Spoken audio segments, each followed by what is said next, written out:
हम उस सीट पर इस समय मौजूद हैं जिसे देश की सबसे सुपरहिट सीट अभी भी इतनी है। सुपरहिट है कि यहाँ पर वोट पड़ने से पहले ही खानदान का बुरे बिस्तर बांध लिया वोटर। सबसे बुरी तरह हारने वाली मंत्री हैं श्रीमती स्मृति ईरानी जी। 19 और अब 24 की अमेठी को देखा है। राहुल गांधी निकम्मा है। वो तो ये दिखाएंगे ना कि आपको कोई भी आके हरा सकता है। आप गोदी मीडिया हैं। कांग्रेस की नेत्री कहने लगी धर्म धर्म बोलती है।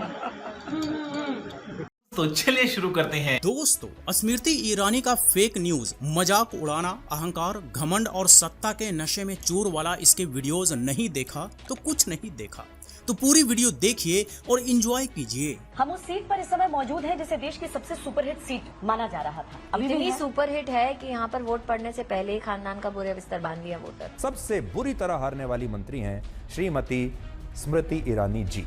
पर इस बार की स्थिति बताइए। हालांकि एक पूर्व मुख्यमंत्री कांग्रेस पार्टी के यहाँ पर लगातार दिन रात हैं अशोक गहलोत, और वो भी जुटे हुए हैं कि स्मृति ईरानी की हार हो जाए। मतलब एक बीजेपी की साधारण कार्यकर्ता को हराने के लिए पूरा खानदान चाहिए, पूरा इकोसिस्टम चाहिए, पूर्व मुख्यमंत्री भी चाहिए। कांग्रेस पार्टी का दावा है कि अब सब लोग ठीक है, बस अमेठी में लड़ना ठीक नहीं। पछतावा कर रहे हैं। साथ में लोग पड़ोस की गलती कर सीट दी। है।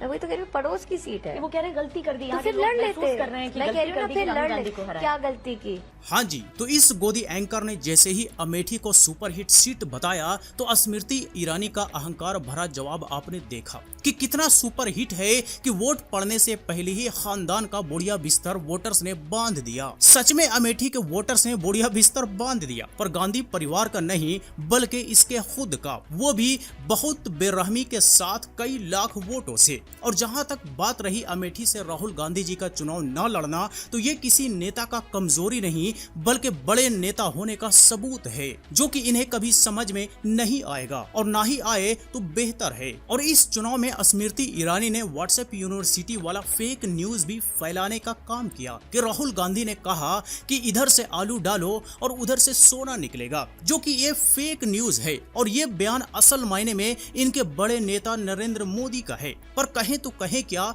शर्म इनको मगर आती नहीं। 19 और अब 24 की अमेठी को देखा है। मैं कहती हूँ ना, अगर आपने कह दिया कि अब बहुत अच्छे हालात हो गए, वो कहेंगे आप गोदी मीडिया हैं। मैं कहती हूँ आप ना बोलें, आप श्रीमती वाड्रा का वो वीडियो क्लिप निकाल लीजिए। इस इलाके ने उनका क्या बिगाड़ा था बताइए। नहीं, आपने उस दौर का जिक्र किया, इसलिए मैं ये भी पूछूंगी कि 2 बार ऐसा हुआ कि कांग्रेस पार्टी यहाँ से आ रही, लेकिन फौरन उसके बाद जो चुनाव हुआ उसमें वो बाउंस बैक लड़ लेते ना।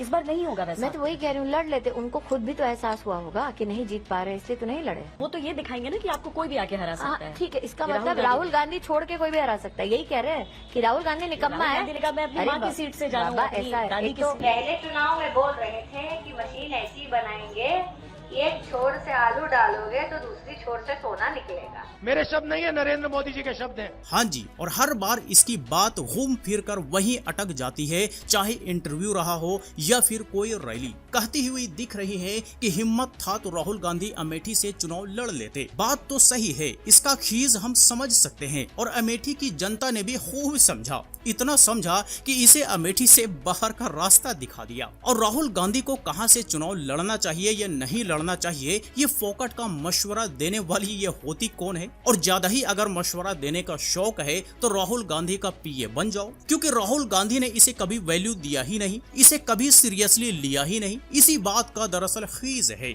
और इस वजह से ही बात बात पर राहुल गांधी सिर्फ और सिर्फ राहुल गांधी करती दिखती हैं। और आगे देखिए कि स्मृति ईरानी अहंकार में डूबकर कैसे प्रियंका गांधी का मिमिक्री करते हुए मजाक बना रही हैं, जिसका जवाब अमेठी की जनता ने इन्हें तरीके से दे दिया। कांग्रेस की नेत्री कहने लगी ये बीजेपी क्या करती है, धर्म धर्म बोलती है।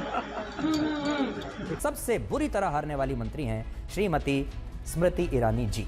क्या हार में क्या जीत में किंचित नहीं भयभीत में, संघर्ष पथ पर जो मिले ये भी सही वो भी सही, वरदान मांगेंगे नहीं। मजा आया, और मैं ये जो मजा है हिंदुस्तान के हर व्यक्ति को देना चाहता हूं।